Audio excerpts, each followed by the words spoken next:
సింహం వారికి వాళ్ళు తీసుకోవాల్సిన జాగ్రత్తలు, వాళ్ళకి లక్ ఎక్కడ కలిసి వస్తుంది అనే విషయాలతో పాటు పంచమ భావం యొక్క అనాలిసిస్, అసలు పంచమ స్థానం చూసినప్పుడు జన్మజాతకంలో ఏం చెప్తాము, ఏం తెలుసుకోవచ్చు అనేటువంటి అంశాలు చెప్తుంది నేనైనప్పటికీ చెప్పిస్తే సాక్షాత్ లలిత అమ్మవారిగా భావిస్తూ అమ్మవారి అనుగ్రహంగా మీకు పరిపూర్ణంగా ఉండాలని కోరుకుంటూ, ఇక్కడ సింహం వారికి చాలామంది ఏమనుకుంటారంటే వాళ్ళ కోపం ఎక్కువ, పొగరు ఎక్కువ అనుకుంటారు. కాదండి, వాళ్ళకి డిగ్నిఫైడ్ అండ్ యూనిక్గా ఉండడం ఇష్టం ఉంటుంది. గుర్తుపెట్టుకోండి, ఇది శాస్త్రంలో చెప్పినటువంటి అంశం. అయితే బుధుడు కనుక బాగుంటే బిజినెస్లో అద్భుతంగా రాణిస్తారు. అంటే వీళ్ళ యొక్క మెర్క్యూరీ ఎలా ఉన్నాడో చెక్ చేసుకోవాలి.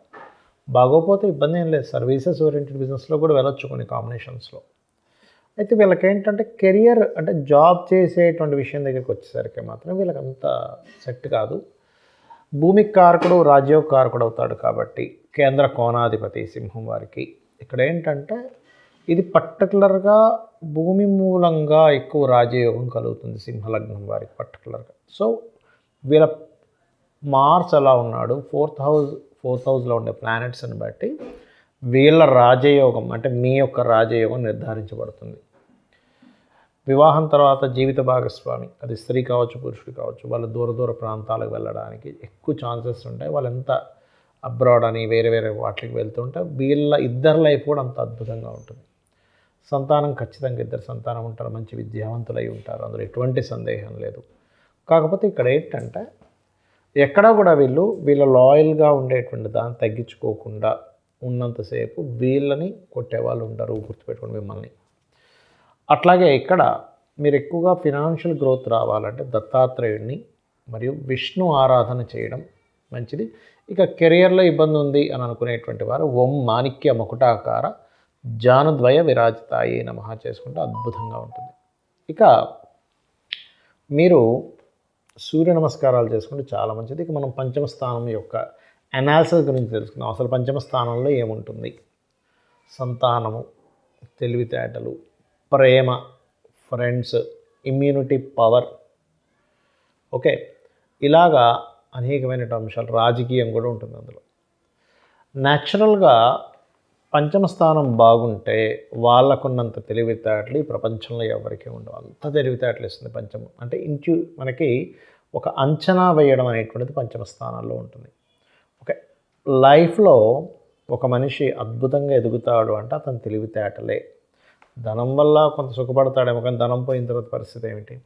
ధనాన్ని కానీ కీర్తిని కానీ వాళ్ళ లైఫ్లో ఆరోగ్యాన్ని ఇచ్చేది కూడా పంచమం. ఎందుకంటే ఆరోగ్యానికి immunity is most important. Immunity చాలా బాగుంది, పంచమం బాగుంటుంది. ఇమ్యూనిటీ కారకుడు పంచమ స్థానాధిపతి రాహుకేతు యాక్సెస్లో పడ్డాడు, ఆటో ఇమ్యూనిటీ డిజార్డర్స్ వస్తుంటాయి. మంచి అద్భుతమైన సంతానం ఉన్నారు, పంచమం బాగుంటే త్వరగా సంతానం కలుగుతారు. ఒకవేళ పంచమ స్థానం కనుక పాడైతే మీకు ఎందుకు సంతానం విషయంలో ఇబ్బంది అవుతుంది? సంతానంతో ఎందుకు దూరంగా ఉంటున్నారు? సంతానము మీ మాట ఎందుకు వినటం లేదు? ప్రేమ వ్యవహారాల మూలంగా మీరు ఎందుకు ఇబ్బంది పడుతున్నారు? ఫ్రెండ్స్ వల్ల ఎందుకు మోసపోతున్నారు? షేర్ మార్కెట్లోకి అసలు వెళ్ళొచ్చా వెళ్ళకూడదా? బికాజ్ ఆఫ్ పంచమ స్థానం ఈ షేర్ మార్కెట్. ఈ అంశాలన్నీ కూడా పంచమ స్థానంలో ఉంటాయి, గుర్తుపెట్టుకోండి. అంటే మీరు పూర్వజన్మలో చేసుకునేటువంటి కర్మ, మీ మంత్రస్థానం కూడా పంచమ స్థానమే. అంటే మీరు ఏదైతే ఒక మంత్రం తీసుకొని బికాజ్ ఆఫ్ రుణాన్ని, రోగాన్ని, శత్రుత్వాన్ని తగ్గించేటువంటి యోగం మంత్రానికి ఉంటుంది. అది పంచమాధిపతి ఎవరు? పంచమ స్థానం ఏ గ్రహం ద్వారా చాలా బలీయంగా ఉంది, ఏ మంత్రం చేసుకుంటే మీకు బాగా పనిచేస్తుందని చెప్పేది ఈజ్ ఫిఫ్త్ హౌస్. అదేవిధంగా సంతానం ఎలా ఉంటారు, వాళ్ళతో ఉన్న రిలేషన్, వాళ్ళ తత్వాలు ఏమిటి, అట్లాగే ఫ్రెండ్స్ యొక్క తత్వాలు ఏమిటి, అంటే ఒక్కొక్క ప్లానెట్ పంచమ స్థానాన్ని ఆక్యుపై చేసిన దాన్ని బట్టి సంతానం గురించి తెలుస్తుంది, ఫ్రెండ్స్ గురించి తెలుస్తుంది, ఎలాంటి ఫ్రెండ్స్తో మీరు జాగ్రత్తగా ఉండాలి, ఫ్రెండ్స్ని నమ్మొచ్చో నమ్మకూడదో తెలుస్తుంది, అసలు ప్రేమ వ్యవహారాల్లోకి వెళ్ళదో కూడా తెలుస్తుంది. చాలామంది చూడండి ప్రేమ వ్యవహారాల్లోకి వెళ్ళి అక్కడ ఇబ్బంది పడుతూ ఉంటారు. మరి కొంతమంది ప్రేమ జోలికి వెళ్ళకపోవడం వల్ల లైఫ్లో చాలా బాగుంటారు. బికాజ్ ఆఫ్ ఫిఫ్త్ హౌస్ ఇలాంటి విషయాలు చెప్తుంది. మీ ఆలోచన, మీ భక్తి, మీ యొక్క స్నేహితులు, మీ యొక్క షేర్ మార్కెట్, సో ఇవన్నీ కూడా మీ పంచమ స్థానంలో ఉంటాయి. ఇక మీరు సింహం వారు ఎక్కువగా దత్తాత్రేయుడిని ఆరాధన చేసుకుంటే మంచిది. ఎవరికైనా పంచమం బాగా ఇంప్రూవ్ అవ్వాలి అంటే జపం చేయండి మీ ఇష్టదైవాన్ని. మీ లగ్నం నుంచి పంచమాధిపతి ఎవరో తెలుసుకొని పంచమంలో ఉండే గ్రహాన్ని బట్టి జపం చేయండి, అన్ని విధాలు బాగుంటుంది. చాలామంది జాతకం చూపించుకోవడము, జాతక చక్రం గురించి తెలుసుకోవడం అంటే కేవలం దోషాలు ఇవి మాత్రమే అనుకుంటారు. నాకు చాలామంది కూడా జాతకం చూపించుకున్నప్పుడు అడుగుతుంటారు, ఏమండి నాకేమైనా దోషం ఉందా? ఎస్, అది కూడా వన్ ఆఫ్ ది పార్ట్. కానీ కేవలం దోషాల గురించి మాత్రమే తెలుసుకోవడం జాతకం కాదు, గుర్తుపెట్టుకోండి. అంటే అలాగా ఇప్పుడు మనకి ఏలినాటి శని నడుస్తుందా అండి? ఏలినాటి శని వల్ల ఏంటి ఇబ్బంది ఉంటుంది? అర్ధాష్టమ శని వల్ల ఏమిటి? అష్టమ శని వల్ల ఏమిటి? ఎస్, దాని ప్రభావం కొంత ఉంటుంది, ఉండదని నేను చెప్పట్లే. కానీ అది మాత్రమే జీవితం కాదు, గుర్తుపెట్టుకోండి. అనాలిసిస్, లగ్నం గురించి అనాలిసిస్, కుటుంబ స్థానం గురించి లేదా ధనస్థానం గురించి అనాలిసిస్. కేవలం ఏలినాటి శనుల గురించి, అర్ధాష్టమ శనుల గురించి, అష్టమ శనుల గురించి మాట్లాడడమే జ్యోతిష్యం కాదు. కేవలం మీకు పలానా ఏమంటారు బాలారిష్ట దోషాలు ఉన్నాయి చిన్నప్పుడు, చాలామంది ఏమనుకుంటారంటే చిన్నప్పుడు ఉన్న బాలారిష్ట దోషాలు నీకు పెద్ద కూడా నాకు ఎటువంటి శాంతులు జరిపించలేదు కాబట్టి నా జీవితం ఇలా ఉందనుకుంటారు. కాదు, ఇట్స్ వెరీ క్లియర్. మీ యొక్క పర్సనల్ చార్ట్లో ఏ మహాదశ నడుస్తుంది, ఏ అంతర్దశ నడుస్తుంది, అసలు మీ పర్పస్ ఏమిటి, పుట్టినందుకు పర్పస్ ఏమిటి. పర్పస్ అంటే ఎట్లా తెలుసుకుంటాము అంటే ప్రతి జీవి కూడా భూమి మీద ఒక పర్పస్లో జన్మనెత్తడం జరుగుతుంది, ప్రతి జీవి. ఆ పర్పస్ మనం తెలుసుకున్నప్పుడు మనకేమవుతుందంటే ఎస్, ఓహో నేను దీని గురించి జన్మించాను కదా, నేను ఎందుకు వేరే విషయాల గురించి బాధపడాలి అని అనిపిస్తూ ఉంటుంది. అలా ఏంటంటే ఇది కేవలం ఏదో సర్పదోషం ఉందంటండి, కాల్సప దోషం ఉందంటండి. అంటే నేను అనేది ఏంటంటే ఒక చిన్న ఎగ్జాంపుల్ చెప్తాను చూడండి. ఒక వ్యక్తికి సంథింగ్ ఏదో హెల్త్ ఇష్యూ వచ్చింది అనుకుందాం. మనిషి అంతా బాగానే ఉన్నాడు, సమ్ హెల్త్ ఇష్యూ వచ్చింది, కాళ్ళు నొప్పులు వచ్చాయి, లేకపోతే సైనస్ ప్రాబ్లం ఉంది, లేకపోతే ఇంకోటి ఏదో మైగ్రేన్ ఉంది, లేకపోతే సమ్ బ్రీతింగ్ ఇష్యూ ఉంది, లేకపోతే బాగా సన్నగా ఉన్నాడు, లేకపోతే బాగా లావుగా ఉన్నాడు. అదొక్కటే నీ జీవితాన్ని నిర్ధారిస్తుందా? Just thing.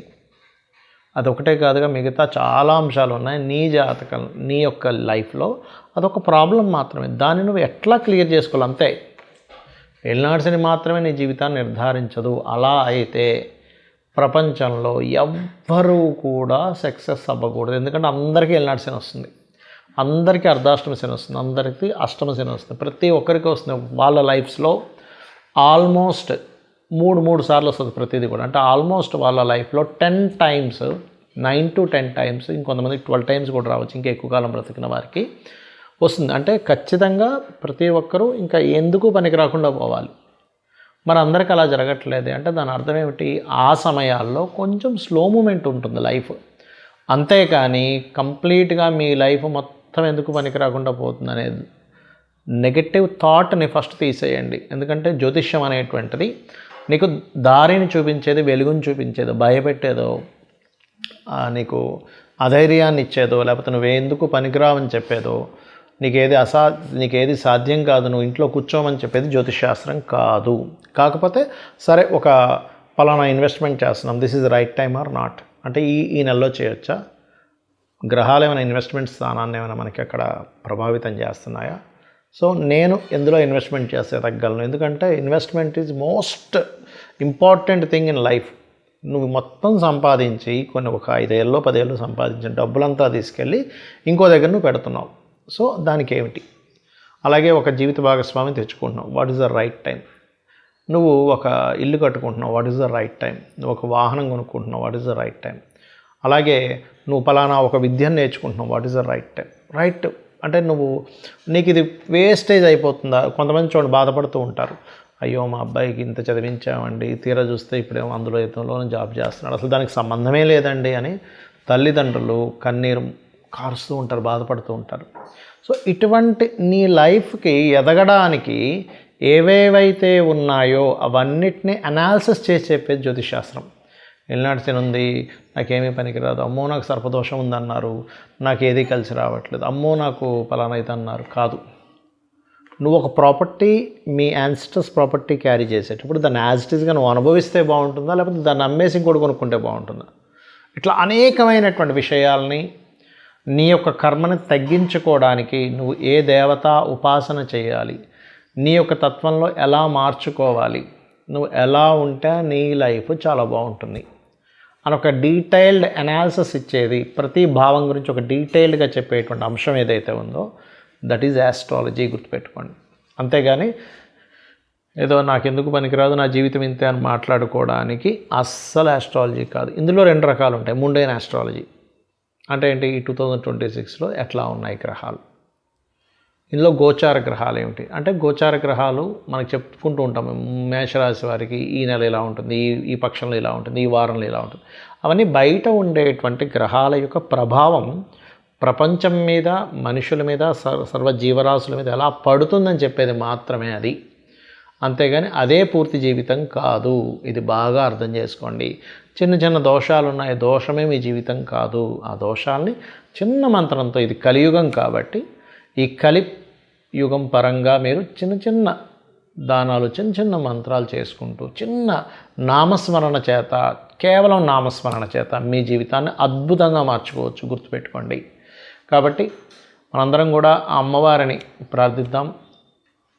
అమ్మ, నేను తెలుసో తెలియకో పూర్వజన్మల్లో ఒక అజ్ఞానంలో కర్మ చేసి ఉంటాను, నీ పాదాలు పట్టుకుంటున్నాను, నన్ను నువ్వు గట్టెక్కించు అని అమ్మని కనుక మనస్ఫూర్తిగా కనుక మీరు చేయగలిగితే ప్రార్థన, ఖచ్చితంగా అమ్మవారు మిమ్మల్ని చూసుకుంటుంది. శ్రీమాత్రే నమః.